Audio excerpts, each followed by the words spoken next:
Assalamualaikum warahmatullahi wabarakatuh. Pemirsa TVRI Stasiun Riau dimanapun saja berada, senang sekali kita dapat berjumpa kembali dalam Dialog Riau Cemerlang bersama saya Muhammad Rizal. Seperti biasa pemirsa, dalam Dialog Riau Cemerlang kita akan membahas hal-hal yang sedang hangat diperbincangkan, dekat dengan masyarakat dan kebutuhan masyarakat juga.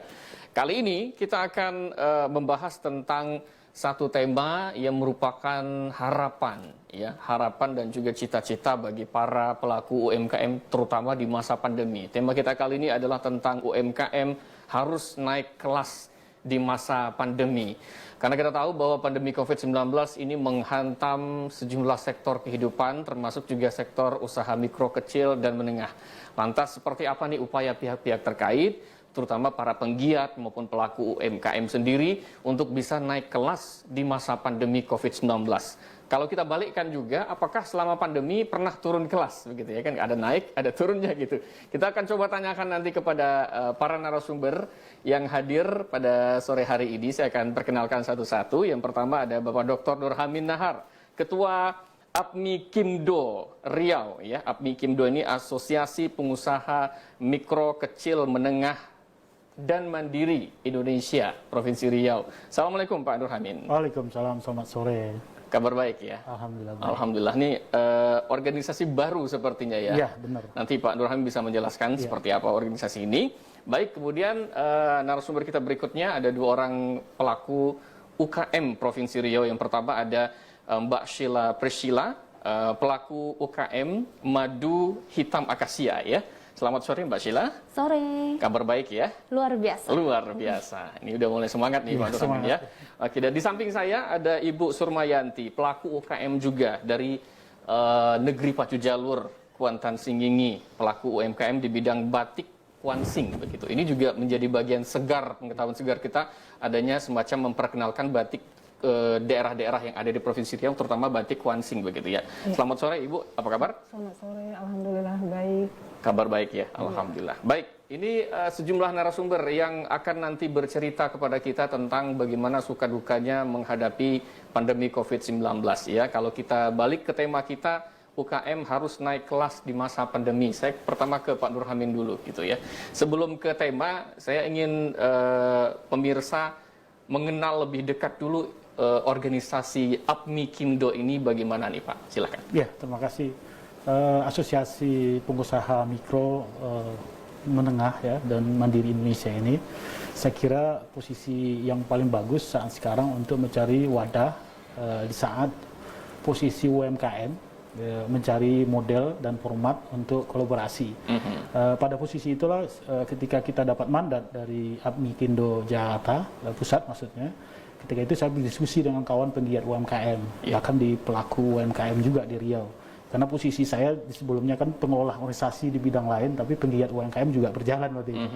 Karena ada pameran waktu itu di Sarina tahun 2019, kemudian juga saya lihat posisi naik kelas kalau tema hari ini, ingin membagikan progres yang signifikan, yang mempengaruhi stimulus tentang UMKM di Riau. Gitu. Ketika saya berbincang dengan Dr. Junedi, kebetulan Dr. Junedi juga sekretaris di APMI Kimdo, terhadap beberapa rekan yang lain juga, beliau sangat concern berkaitan dengan ini, dan kita juga membudayakan madu kelulut kalau tidak salah di hutan adat. Dan pada posisi madu gelulut ya. Dan madu itu dikelola oleh kawan muda sekarang di hutan adat 157 hektar. Posisi itulah kita bicarakan bagaimana pengurusan provinsi kita selesaikan dalam struktural. Struktural ini nanti di dalam anggaran dasar rumah tangga memberikan ruang kepada anggota asosiasi. Dan ada beberapa poin yang kami akan bangun nanti di asosiasi ini. Pertama, bagaimana naik kelas itu ada standar, ada indikator yang bisa mereka naik kelas. Tentu saja ada sertifikasi yang kita harapkan nanti. Sertifikasi itu apabila sebagai tentang produk, tentang semacam isi produk dan kualitas produk, kemudian juga positioning berkaitan dengan masuk ke pasar nasional atau keluar gitu. Jangkauan distribusinya sudah sejauh. Sehingga naik kelas kan. Ketika hari ini juga nanti ada persoalan prakondisi itu menjelang ke pasar nasional bahkan ke luar. Karena teori yang saya bangun di ekonomi politik ya, dalam konteks ini bukan politik sebenarnya ekonominya. Bagaimanapun negara hari ini membutuhkan bagaimana peningkatan ekonomi mikro. Sektor mikro ini sebenarnya pada UMKM. Dan model itu juga dikembangkan di Korea maupun di Jepang. Identitas ekonominya berdasarkan basically dari konteks rumah tangga atau mikro organisasi yang terkecil dari industri rumah tangga. Hari ini ketika kita buat asosiasi, maka sistem itu harus kita bangun. Sehingga sertifikasi sebuah keniscayaan.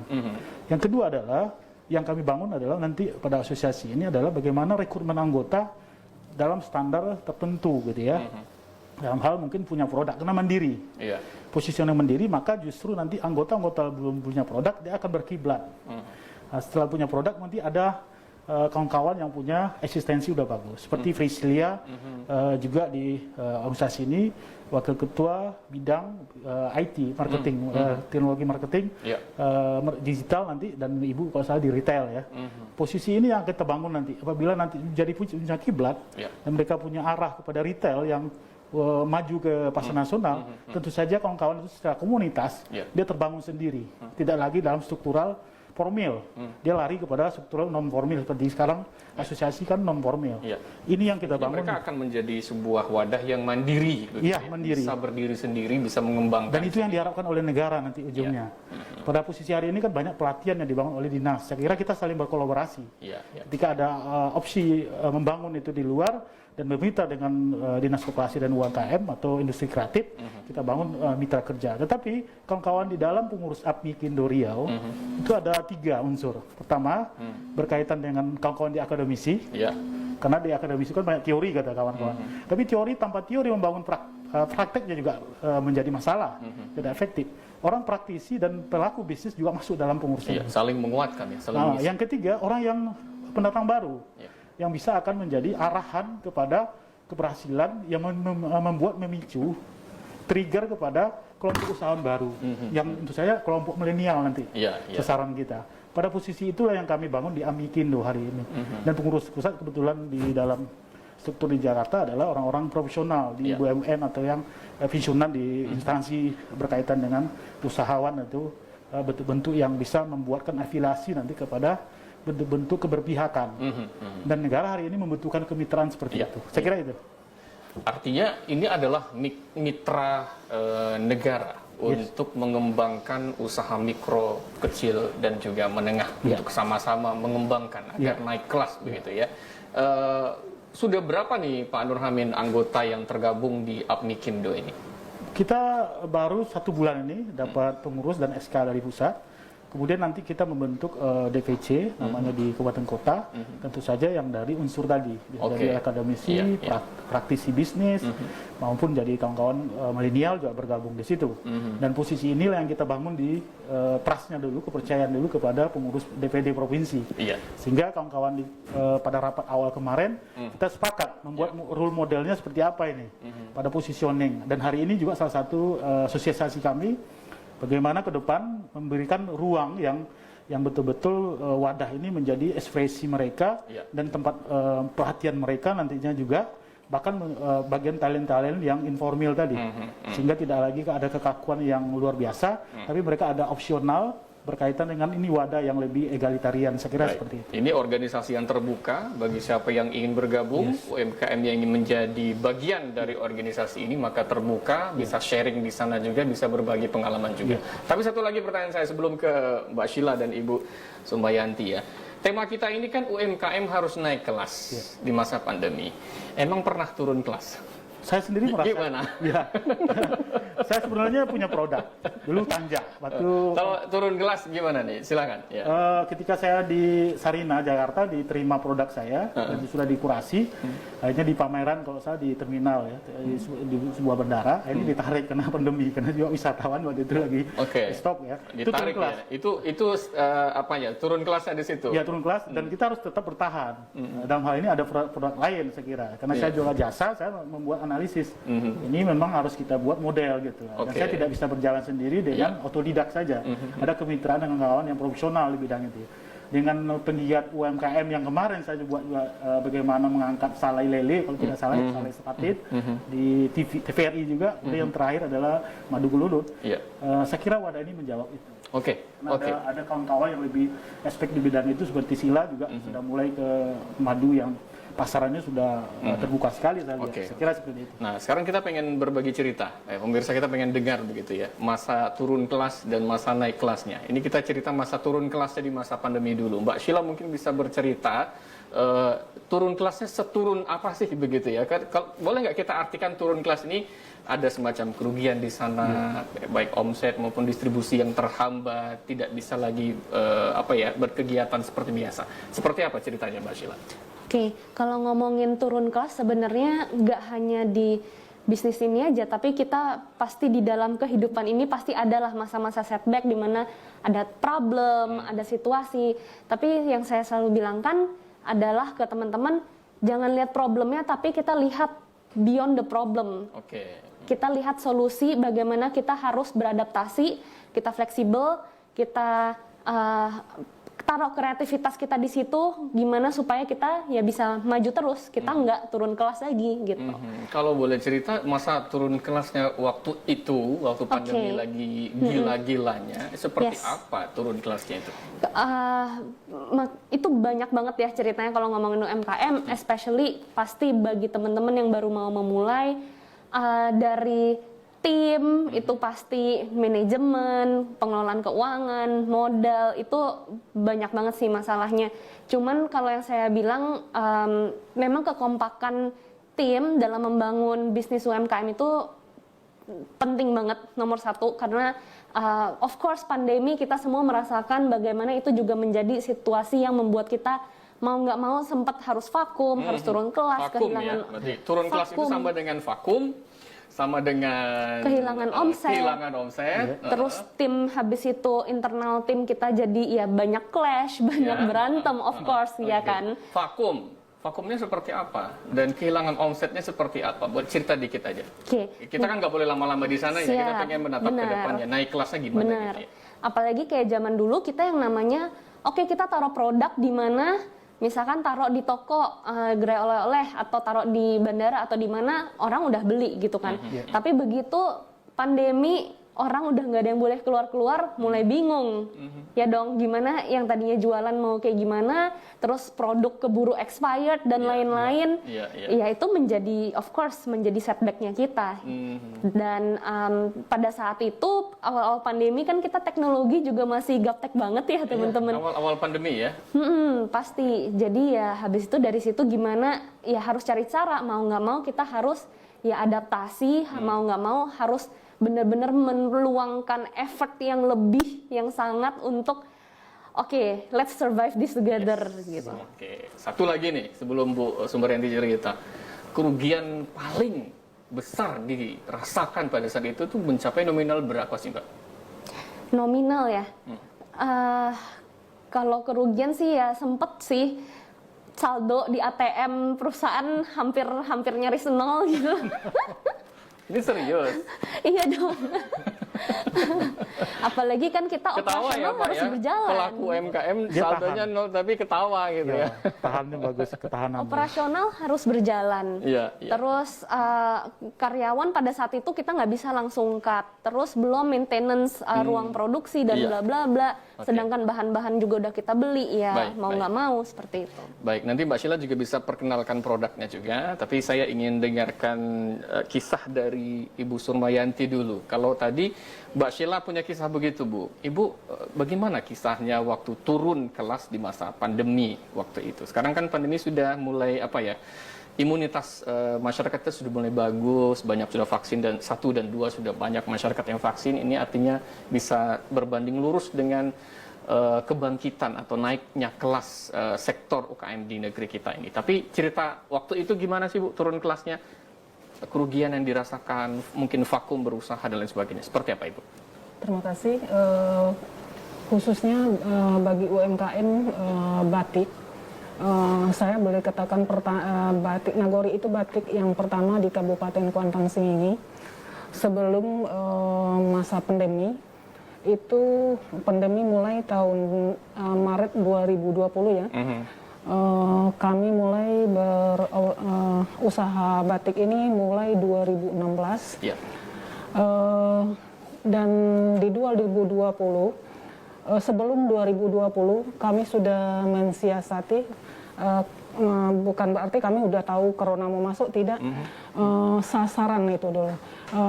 Kembali lagi ke apa retail tadi Pak, sasaran pasar kami itu adalah pemerintahan.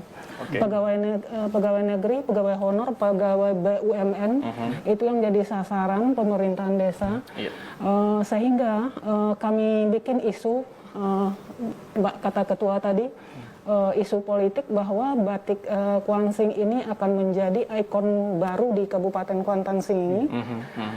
Sehingga isu-isu itu kami tanamkan mulai dari desa, kecamatan sampai ke kabupaten, dan alhamdulillah pada saat corona melonjak, di saat perusahaan-perusahaan pada PHK karyawan, kami justru menerima karyawan. Nah, itu dia. Luar biasa, ini jadi sebentar saya potong, mohon maaf. Jadi waktu COVID-19 sedang tinggi-tingginya, justru usaha UMKM batik ini tidak mendapatkan pengaruh yang begitu signifikan, Ibu. justru kalau saya boleh ngomong, justru lebih ke manfaatnya, lebih kepada nilai positifnya yang kami dapat. Kenapa? Karena pada para ASN, pegawai yang dinas luar, biasanya kan cari batiknya ke Jawa. Pergi ke Jawa, nanti uang DL-nya tinggal di Jawa.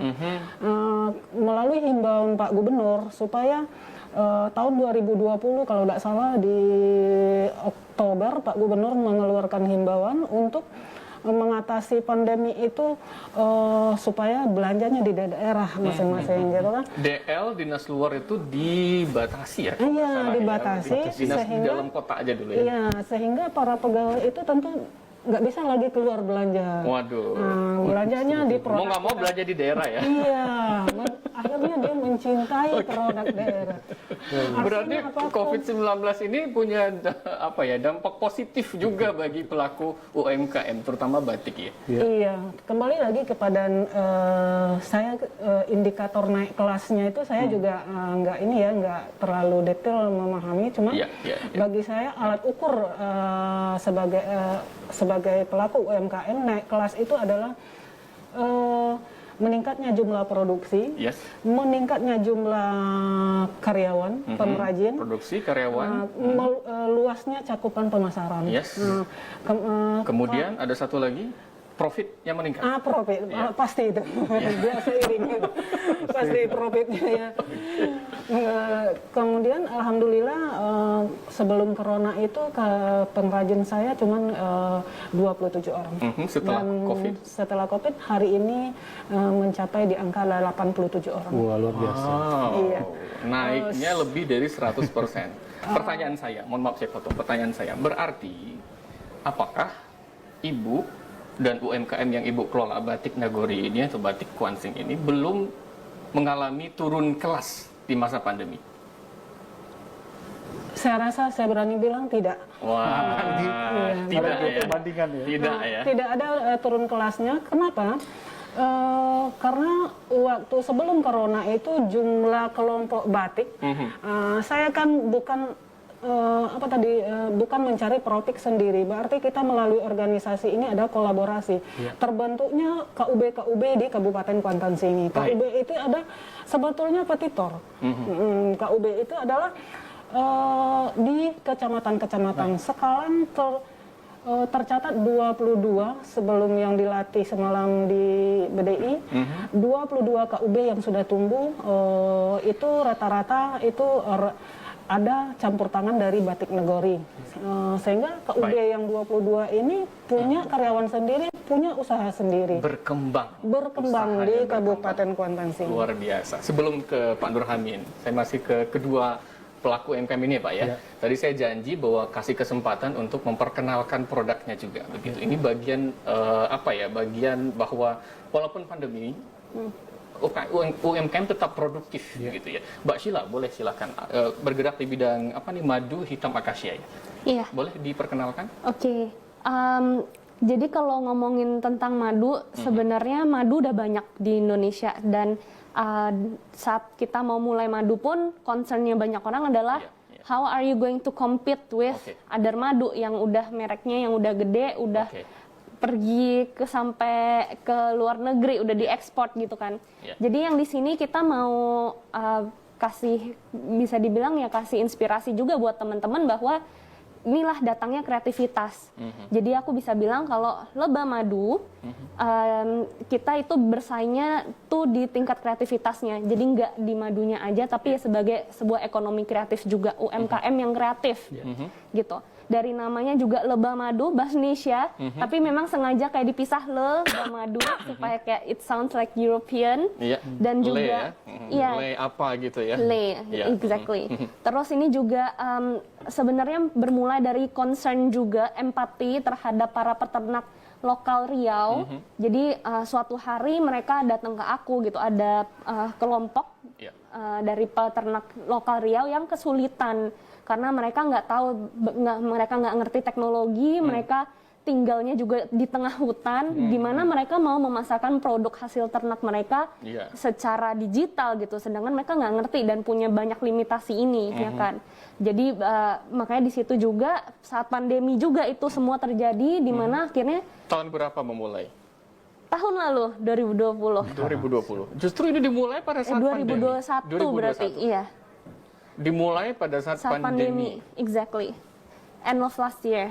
Akhir tahun lalu kita mulai, baik akhirnya kita memutuskan kolaborasi.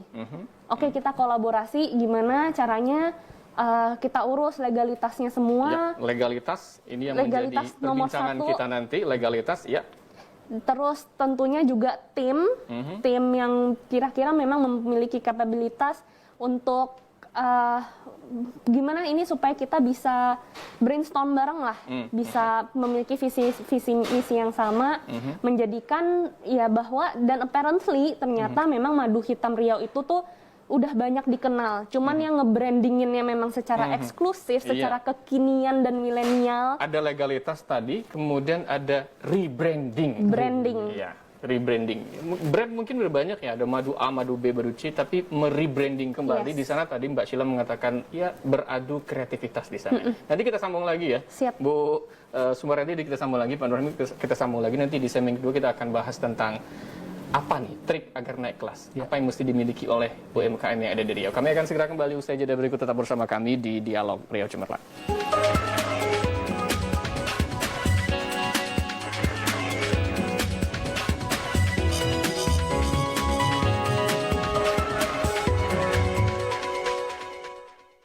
Terima kasih pemirsa, Anda masih bersama kami dalam Dialog Riau Cemerlang dengan tema UMKM harus naik kelas di masa pandemi ya.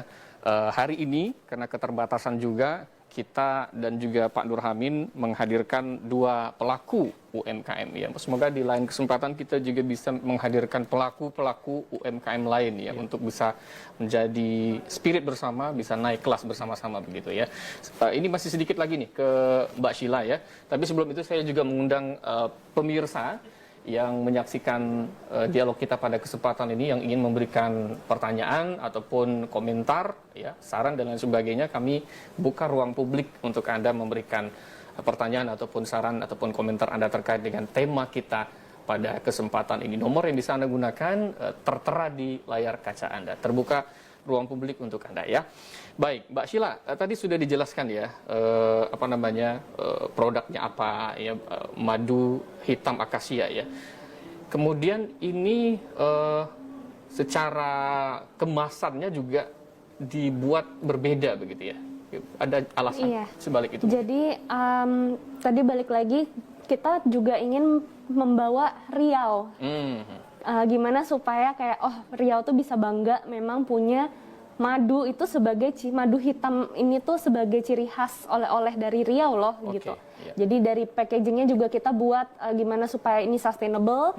Dan juga di packaging kita ini kita ada kasih education juga, edukasi tentang our product. Terus dari desainnya ini juga, ini mungkin kurang kelihatan tapi di sini kayak kita ada taruh kantor gubernur, ada Gubernur Riau, di sini. Betul, sama ini ada ini kantor Gubernur Riau, terus di sini ada nektarnya, where it comes from, nektar akasianya. Iya. gitu. Bahkan ini ada logo lebahnya juga, Oke.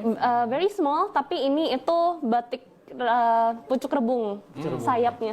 Baik, baik. Jadi ya. kayak memang kita pengen bikinnya tuh benar-benar ngangkat Riau-nya juga gitu. Ada ciri khas Riau di sana Ciri juga khasnya. ya. Kemudian distribusinya, pemasarannya sudah sampai kemana ini, Mbak? Kita lagi mengupayakan untuk masuk ke Singapura juga, jadi mohon doanya juga, supportnya untuk Iya. itu. Other than that, kita sudah mulai masuk ke Jawa. Ke Jawa dan akan masuk ke Singapura juga. Iya. Ini juga naik kelas Masih sebenarnya. diproses. Keluar Riau punya syarat-syarat tertentu, keluar Indonesia produknya juga punya syarat-syarat tertentu. Nanti kita bahas bersama Pak Nurhamin. Oke, nah sekarang saya kasih kesempatan kepada Ibu Semayanti untuk juga bisa memperkenalkan produknya. Di sini sudah ada beberapa lembar kain batik ya. Yang mana ingin Ibu sampaikan dulu? Silahkan. Ya. Sambil dijelaskan oleh Ibu. Ini batik apa? Ini adalah batik Kuansing berbahan dobi. Motif yang kami angkat di sini. Sebentar, dikembangkan dulu. Iya. Oke, kembangkan dulu Iya. supaya terlihat jelas motifnya seperti apa. Ini, Oke, iya, sambil jelaskan Ibu. ini motif yang kami angkat di kain ini ada dua, yaitu takuluk barembai. Yang ini takuluk barembai. Yang mana? Yang ini Oke. takuluk barembai, tapi warnanya udah dimodif. Oke. Warna Sebetulnya aslinya warna warnanya apa? asli adalah merah, kuning, putih, dan hitam. Oke, ini Cuman dimodif empat. hijau dan modifikasi- kuning. Iya, Oke. menyesuaikan dengan background dari batik itu sendiri. Oke. Kemudian ini dayung. Dayung. Dayung ini adalah alat yang digunakan untuk mendayung jalur atau sampan, yang sama kita ketahui adalah pacu jalur itu adalah budaya Kabupaten Kuantan Singi. Oke. Kabupaten Kuantan Singi terkenal dengan kota jalur. Nah, ini adalah salah satu atribut yang digunakan untuk pacu jalur tersebut. Nah, kami tuangkan ke dalam bentuk batik. Batik. Dan Namanya apa? ini batik, nama batiknya batik Nagori. Batik Nagori. Kalau ininya apa namanya? Brandnya batik Nagori. Brandnya batik Nagori, Iya. motifnya takuluk barembai, Takuluk barembai dan sama ada atribut dayung. Dayung. Oke. Ya, ada lagi? Ada. Ini cukup banyak ini pemirsa yang banyak. dibawa. Ini dikombinasi juga dayung sama perahu begandung. Perahu iya. begandung ini adalah budaya. Saya bantu. Ibu jelaskan, saya bantu mengembangkannya ya. Iya, oke. Di tengah biar nampak jelas. Siap. Ini adalah perahu begandung. Perahu begandung ini adalah budaya Kabupaten Kuantan Singi, khususnya Iya, ini perahu. Lubuk Jambi. Sebentar Iya. Ibu, ini perahu apa namanya tadi? Perahu bagandung. Perahu Baganduang. Iya. Perahu bagandung ini. Dengan latar bahan dasar kain hitam. Iya. Ini bahannya yang tadi dobi, yang ini semi sutra. Semi sutra. Ada perahunya dan ada juga Dayung. dayungnya juga. Dayung kita Oke. kombinasikan. Baik, ada lagi. Ada yang ini. Ini kita perkenalkan dulu, nanti Ibu boleh jelaskan sudah sejauh mana pemasarannya Ibu ya. Iya. Ya. Kita yang sudah kita patenkan itu 20 motif. 20 motif. Oke, ini khusus- masalah hak paten. Iya, Baik. sudah kita hakikan 20 motif. Iya, iya. Oke. Mungkin ini motif terakhir yang boleh kita sampaikan Ibu ya. Iya, boleh. Ini Nanti kita bahas juga situs mungkin ya supaya orang yang ingin mengetahui lebih banyak motif apa saja bisa ke websitenya atau Instagramnya dan lain sebagainya. Oke. ini tadi takuluk barembai juga di sini Iya, kami ini takuluk padukan barembainya takuluk juga. barembainya. Ini apa ini? jalur. Ini pondiang. Motif pondiang. Pondiang. Iya. Oh, kalau bahasa Melayu daerah lain pending namanya ya, yang biasa ditaruh di pinggang. Benar? Itu dia. Iya. Di dada untuk pengantin. Ya, ya. Untuk mengantin kuansing. Ini jalur. Jalur. Ini jalur. Nah, terbalik tadi kalau dari sana. Iya. Baik. Ini jalurnya. Oke. Lagi berpacu. Baik. Berarti ada Dan ini ada lagi satu motif ya. Sama itu perahu begandung Perahu juga. begandung juga. Dan ini ada motif satu lagi. Ini dayung yang dikombinasi dengan ikan sama ikan. Ikan apa ini, Bu? Ikan koi apa tuh? Oh, ikan lah pokoknya ya. Iya, Saya ini tidak ada bisa kombinasi. mengidentifikasi ikannya apa ini. Ini adalah ukiran pinggiran jalur itu. Jalur itu kan iya. di pinggirnya diukir, ada dilombakan, sembarakan Baik, setiap baik, tahunnya tuh. baik. Nah, ini ukiran pinggir jalur, ini dayungnya kita kombinasi Dengan ikan. sama ikan. Biasanya kan pacu jalur tuh ada ikan di bawahnya. Baik. Sudah 20 motif. Oke. Baik. Ibu sudah dipasarkan kemana saja?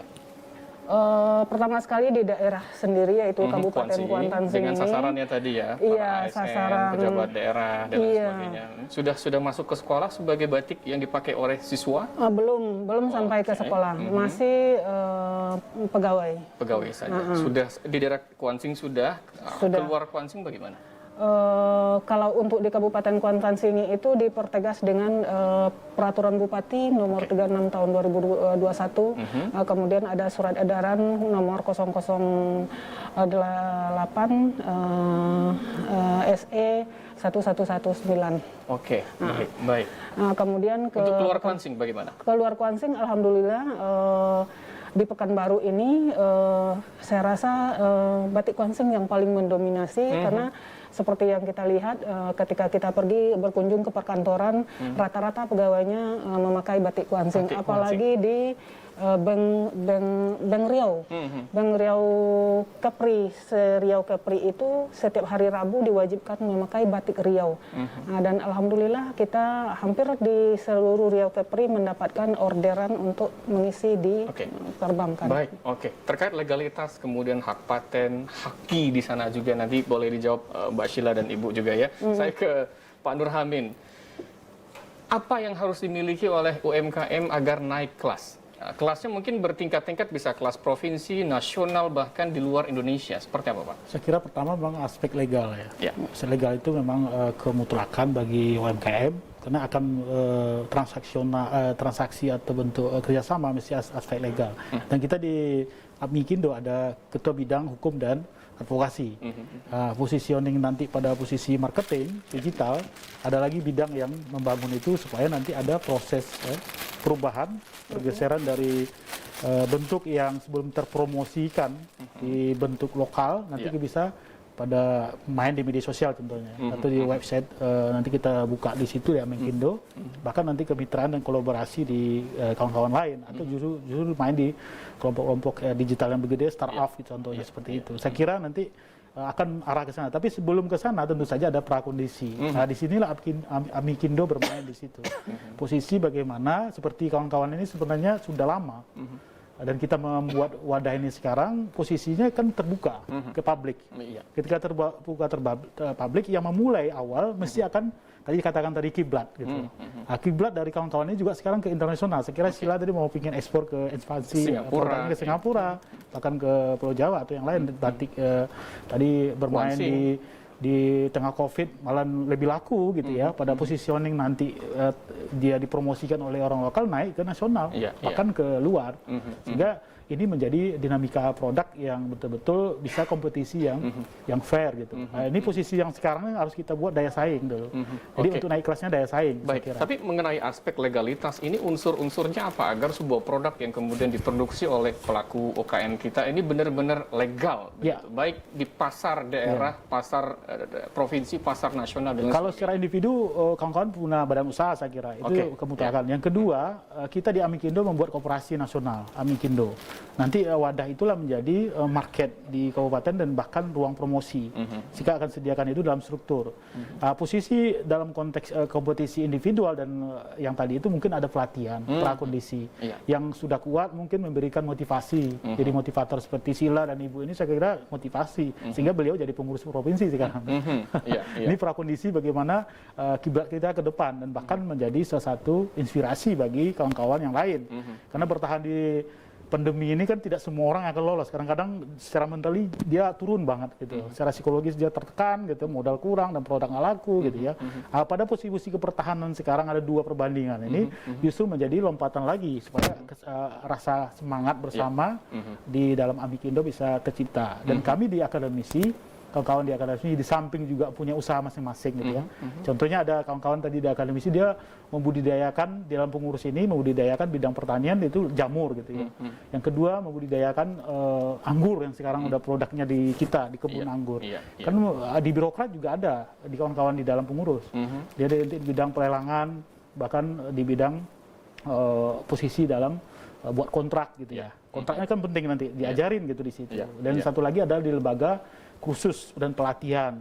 Di kawan-kawan di wakil ketua contohnya dia punya produk pabrik cerdas contohnya si Anti ya. Dan posisi itu kan akan kolaborasi. Dan dunia hari ini meminta kita untuk kolaborasi.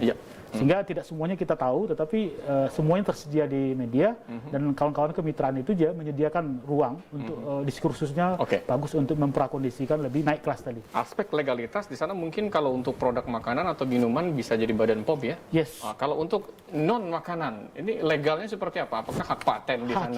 Haki tadi. Dan tidak bisa ditiru karena itu plagiasi. Saya kira sekarang dunia sudah mulai modern. Bahkan bukan dimain di akademisi skripsi dan disertasi tesis saja. Di produk seperti ini kalau ditiru tanpa ada kewenangan bisa dituntut ya, perdata maupun hal-hal lain saya kira. Ini di advokasi kita bermain di situ.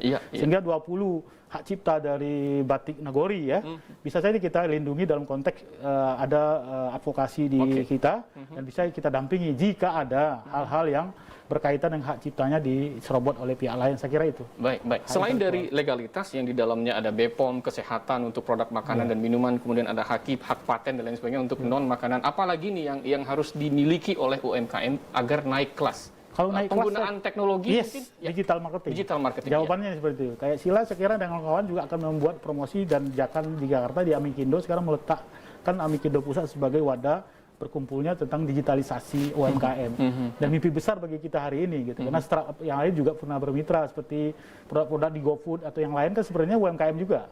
Tapi positioning kita di Amikindo mungkin prakondisi mereka dalam konteks di ruang lain.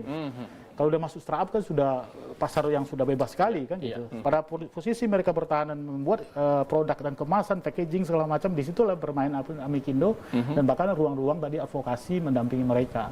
Sehingga tidak ada rasa yang diragukan lagi. Apalagi sekarang informasi terbuka semua, saya kira seperti itu. Dan kita hadir di situ. Saya di organisasi yang lain dulu mungkin di kepemiluan gitu ya. Tahu saya masuk ke penggiat UMKM hari ini, saya juga punya mimpi besar bahwasanya kekuatan negara ada di mikroekonomi. Dan ini harus tetap bertahan. Mbak Sheila tadi bilang harus survive dengan kondisi apapun. Tapi saya ingin tanya dengan Mbak Sheila dan juga Ibu Sumaryanti terkait dengan legalitas, hak paten dan lain sebagainya, BPOM dan lain sebagainya. Ini seperti apa menjawabnya? Legalitasnya, BPOM-nya, agar benar-benar ini bisa tanpa keraguan konsumen dari manapun mengatakan ini sudah lengkap dan tidak ada keraguan di dalam produk ini. Seperti apa, Mbak Sheila? Kalau di dunia F&B ya pasti BPOM, dari Dinas Kesehatan, halal, Sukovindo untuk nilai gizinya. Terus ada karena ini madu, ini peraturan baru juga. Jadi kalau produk madu sekarang udah di bawah Dinas Peternakan. Namanya NKV gitu. Apa itu NKV? Lupa kepanjangannya apa. Tapi itu peraturan baru. Ada aturannya. Boleh cerita sedikit mengenai aturan tersebut? Ini mungkin edukasi juga bagi teman-teman yang dia kalau BPOM kan kayak lebih buat kayak makanan olahan. Tapi kalau madu kan kita murni, nggak olah. Ternak asli. Jadi itu udah di bawah NKV sekarang. Dan itu diurus surat-suratnya, legalitasnya, dan semuanya sudah diurus oleh Mbak Sheila. Proses. Karena ini memang peraturan baru banget, akan mulai wajibnya kayaknya mulai tahun ini atau tahun depan gitu. Jadi itu lagi kita usahakan semua. Tadi ingin merambah ke luar Indonesia begitu, tentu punya semacam regulasi yang berbeda. Apakah dengan regulasi tersebut seperti apa nih menghadapinya? Untuk UMKM kebetulan kami ada support juga dari organisasi di mana kita bisa dengan Dinas Kesehatan, PYRT, dan Halal, dan BPOM, itu kita udah bisa dibantu dibukakan pintunya untuk ekspor ke luar negeri. Oke. Dan untuk legalitas lain-lainnya, karena akan memakan waktu yang lama juga, akan didampingi untuk kedepannya. seperti itu. Baik. Jadi ini juga ada peran dari pemerintah mendampingi dan lain sebagainya untuk mempermudah bangkit naik kelasnya UMKM itu sendiri ya. Oke. Saya sekarang ke Bu Sumaryanti. Hak paten udah 20 motif. Ini seperti apa? Tidak adakah yang menggugat Ibu begitu? Enggak. Kalau seharusnya saya yang menggugat. Bukan. Karena kan menggunakan atribut daerah ya, kayak Iya. pacu jalur ya kan, kemudian takuluk barembay yang memang apa ya? Kalau saya salah mau luruskan ya, Iya. itu milik adat, milik daerah tersebut. Ini seperti apa sih? Iya, dalam benak saya juga sama seperti yang Bapak bilang. Pacu jalur itu budaya Kabupaten Kuantan Sengi. Iya. Perahu Begandung itu budaya Kabupaten Kuantan Sengi. Saya tidak mengklaim pacu jalur sebagai milik saya. Saya hanya mengklaim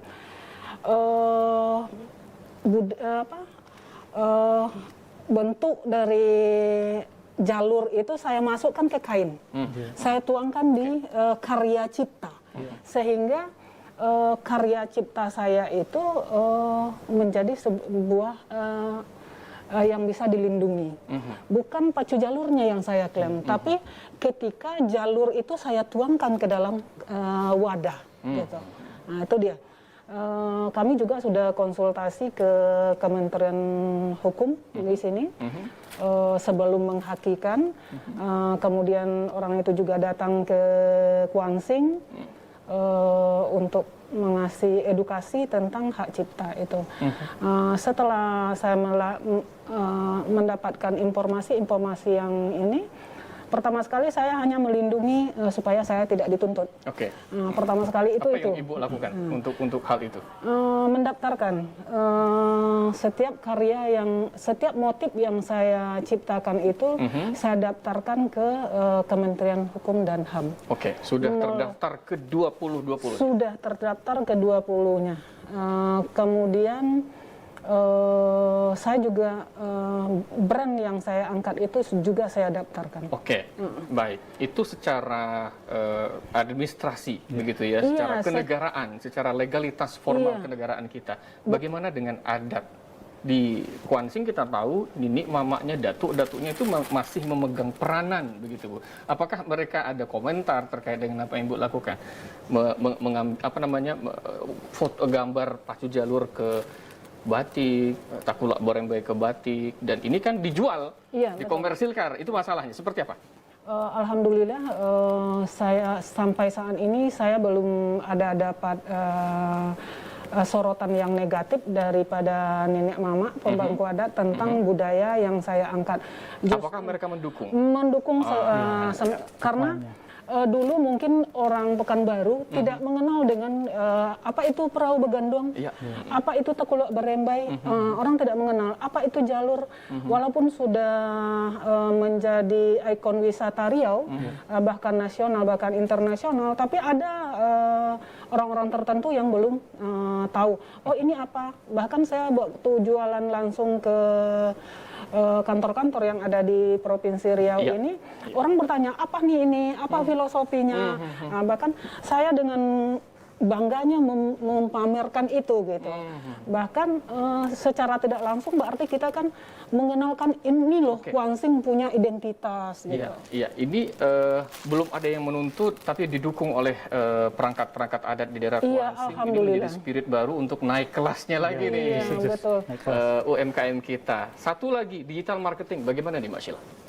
Digital marketing, ngomongin digital marketing ini sebenarnya ilmu yang besar juga, tapi sebenarnya yang penting kita harus punya segmen pasar yang jelas dan positioning brand yang jelas.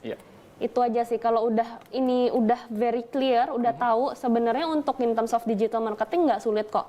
Dari kita gimana kita convey, kita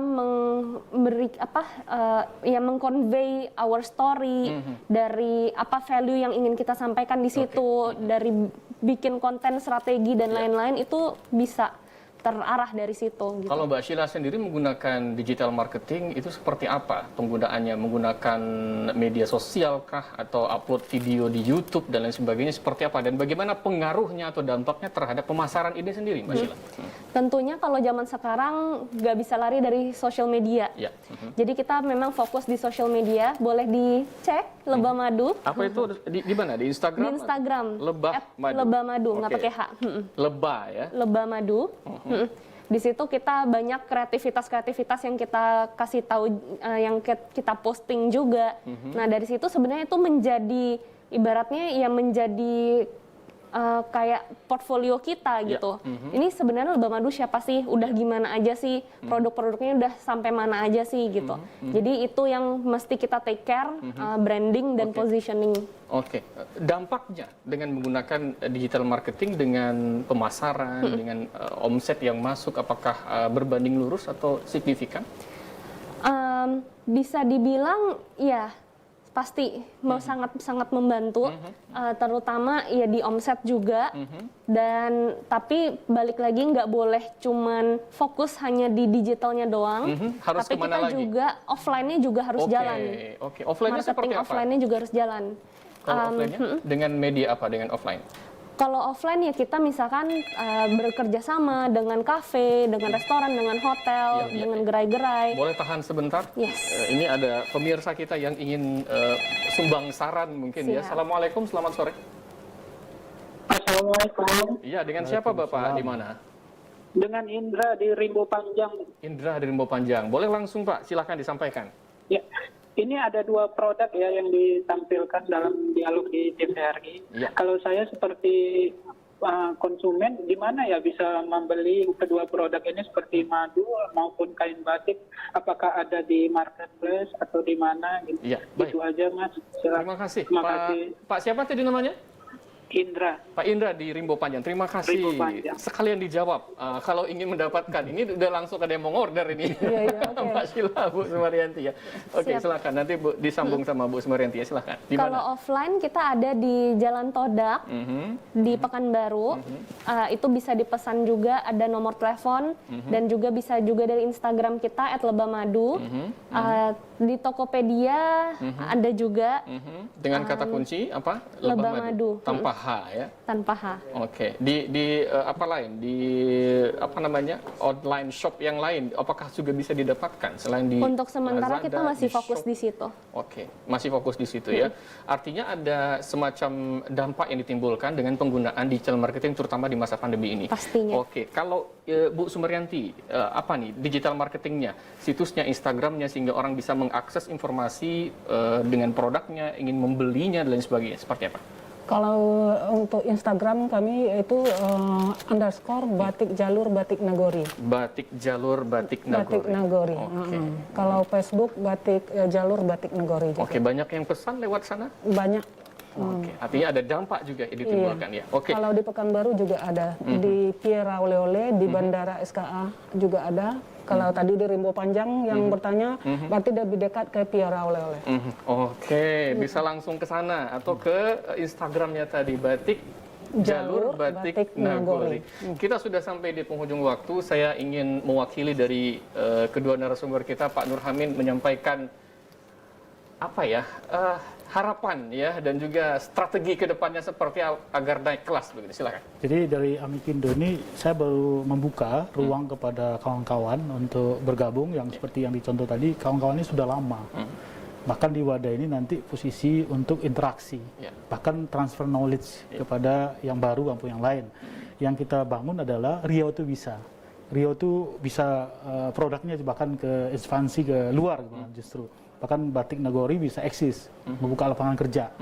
Ini yang perlu kita bangun. Dan produk madu akasia juga salah satu yang kita belum lihat, rupanya ada produk di kita. Ini kan salah satu bentuk yang kita bangun, naik kelasnya sudah pasar terbuka. Dan kawan-kawan jangan ragu gitu, yang kawan-kawan milenial untuk mengambil segmen bagaimana mereka punya mengelola usaha UMKM, tentu saja untuk menjanjikan mereka untuk masa depan mereka. Saya kira seperti itu. Baik, terima kasih Pak Nurhamin, Ketua APMI Kindo Provinsi Riau, Mbak Sheila, pelaku UKM Lebah Madu Akasia, dan Ibu Sumaryanti, pelaku UKM Batik Nagori ya. Singkat sekali Waktu kita 1 jam ya, tapi inilah kebersamaan kita. Semoga di lain kesempatan kita bisa hadirkan lagi pelaku UMKM yang lain.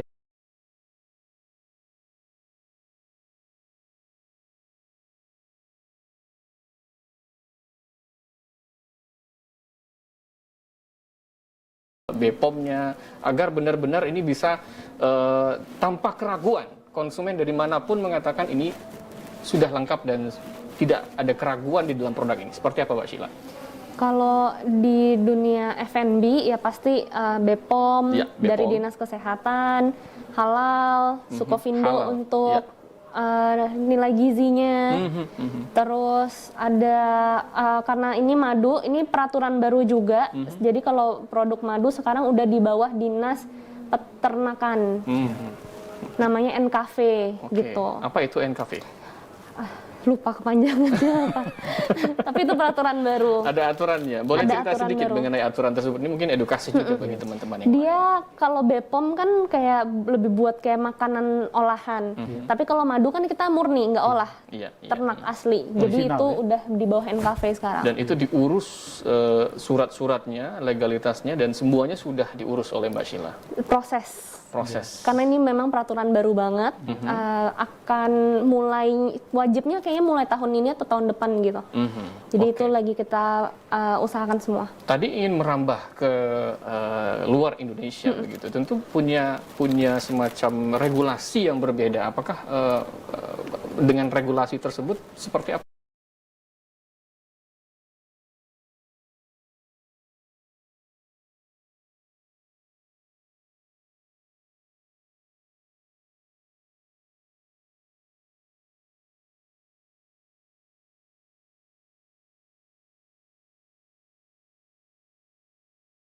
Apa nih menghadapinya?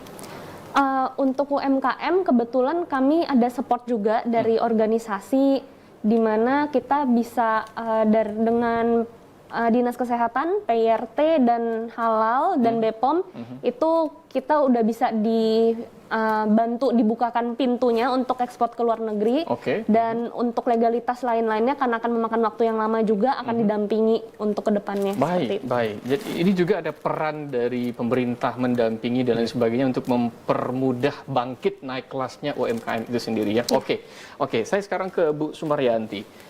Hak paten, udah 20 motif. Ini seperti apa? Tidak adakah yang menggugat Ibu begitu? Enggak. Kalau seharusnya saya yang menggugat. Bukan. Karena kan menggunakan atribut daerah ya, kayak Iya. pacu jalur ya kan, kemudian takuluk baremba yang memang apa ya? Kalau saya salah mau luruskan ya, Iya. itu milik adat, milik daerah tersebut. Ini seperti apa sih? Iya, dalam benak saya juga sama seperti yang Bapak bilang. Pacu jalur itu budaya Kabupaten Kuantan Singi. Iya. Perahu begandung itu budaya Kabupaten Kuantan Singi. Saya tidak mengklaim pacu jalur sebagai milik saya. Saya hanya mengklaim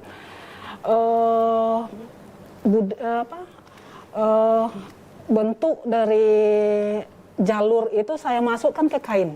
Saya tuangkan di karya cipta.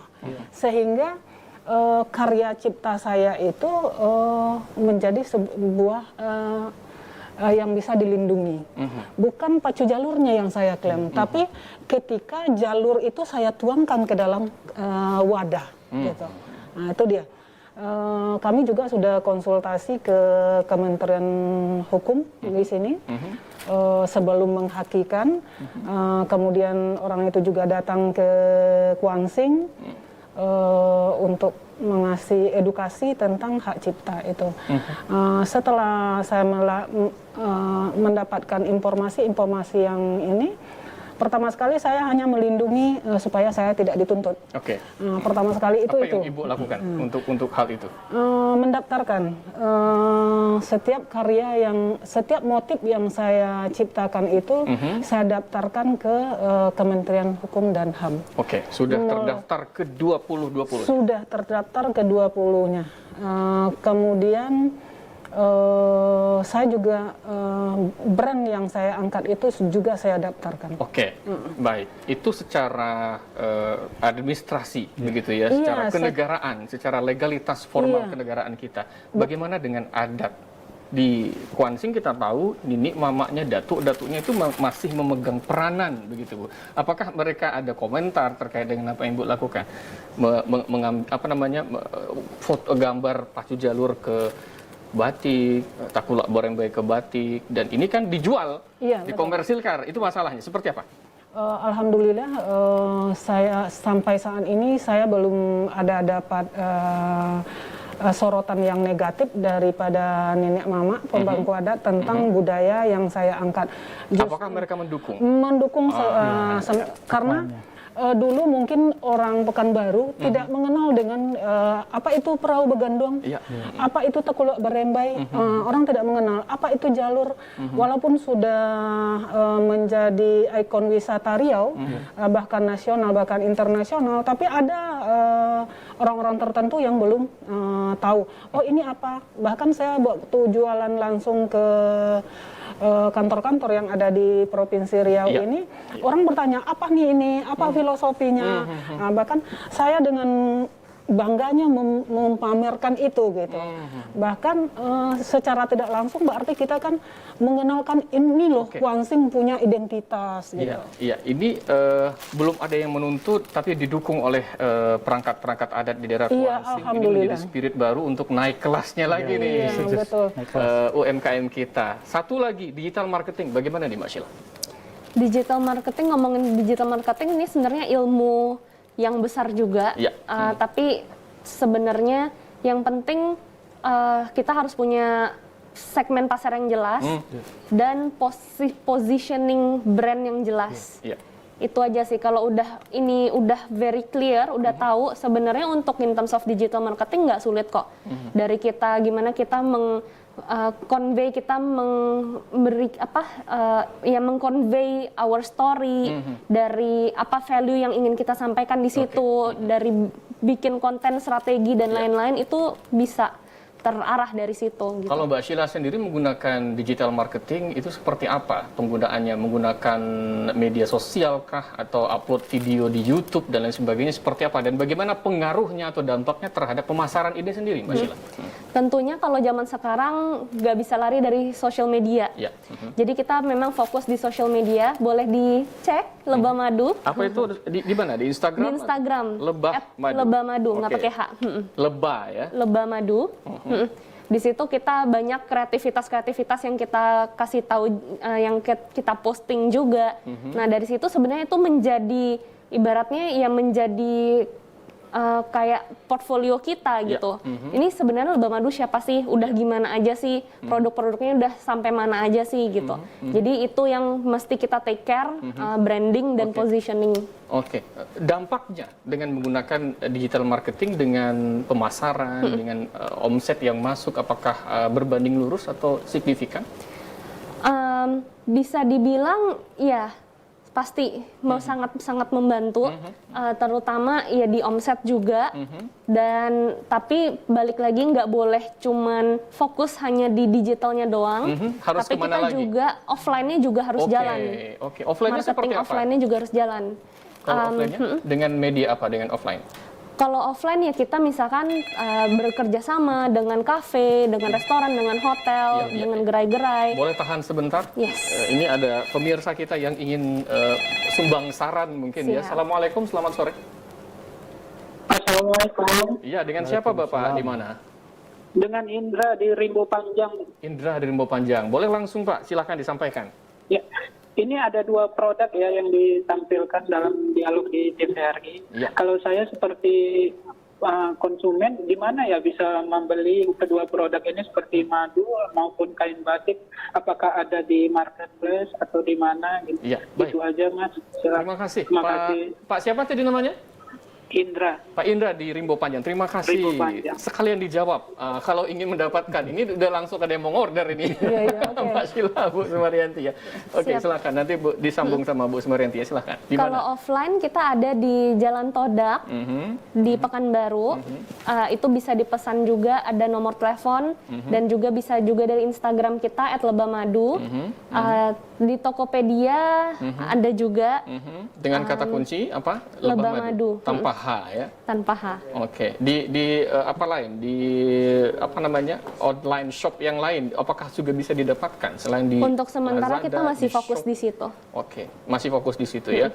Artinya ada semacam dampak yang ditimbulkan dengan penggunaan digital marketing terutama di masa pandemi ini. Pastinya. Oke, kalau Bu Sumaryanti, apa nih digital marketingnya, situsnya, Instagramnya, sehingga orang bisa mengakses informasi dengan produknya, ingin membelinya dan lain sebagainya. Seperti apa?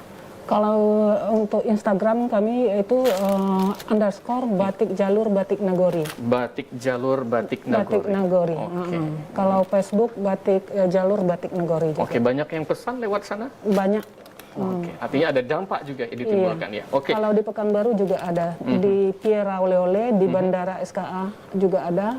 Kalau tadi di Rimbo Panjang yang bertanya, berarti lebih dekat ke Piera Ole-Ole. Oke, bisa langsung ke sana atau ke Instagramnya tadi batik jalur batik nagori. Kita sudah sampai di penghujung waktu. Saya ingin mewakili dari kedua narasumber kita, Pak Nurhamin, menyampaikan apa ya harapan ya dan juga strategi kedepannya seperti agar naik kelas begitu. Silakan. Jadi dari Amikindo ini saya baru membuka ruang kepada kawan-kawan untuk bergabung yang seperti yang dicontoh tadi. Kawan-kawan ini sudah lama. Bahkan di wadah ini nanti posisi untuk interaksi, bahkan transfer knowledge kepada yang baru maupun yang lain. Yang kita bangun adalah Riau itu bisa. Riau itu bisa produknya bahkan ke ekspansi ke luar justru. Bahkan batik nagori bisa eksis, membuka lapangan kerja. Ini yang perlu kita bangun. Dan produk madu akasia juga salah satu yang kita belum lihat, rupanya ada produk di kita. Ini kan salah satu bentuk yang kita bangun, naik kelasnya sudah pasar terbuka. Dan kawan-kawan jangan ragu gitu, yang kawan-kawan milenial untuk mengambil segmen bagaimana mereka punya mengelola usaha UMKM, tentu saja untuk menjanjikan mereka untuk masa depan mereka. Saya kira seperti itu. Baik, terima kasih Pak Nurhamin, Ketua APMI Kimdo Provinsi Riau, Mbak Sheila, pelaku UKM Lebah Madu Akasia, dan Ibu Sumaryanti, pelaku UKM Batik Nagori ya. Singkat sekali waktu kita 1 jam ya, tapi inilah kebersamaan kita. Semoga di lain kesempatan kita bisa hadirkan lagi pelaku UMKM yang lain untuk semangat kita bersama agar naik kelas bersama. Tapi kita optimis ya bisa naik kelas ya. Sangat Sangat optimis ya. Harus optimis ya. Terima kasih kepada semua narasumber dan pemirsa dimanapun Anda berada. Inilah akhir dari perbincangan kami dalam Dialog Riau Cemerlang. Saya Muhammad Rizal, mewakili segenap kerabat kerja yang bertugas, mengucapkan terima kasih Anda telah menyaksikan Dialog Riau Cemerlang. TVRI, media pemersatu bangsa. Wassalamualaikum warahmatullahi wabarakatuh dan sampai jumpa.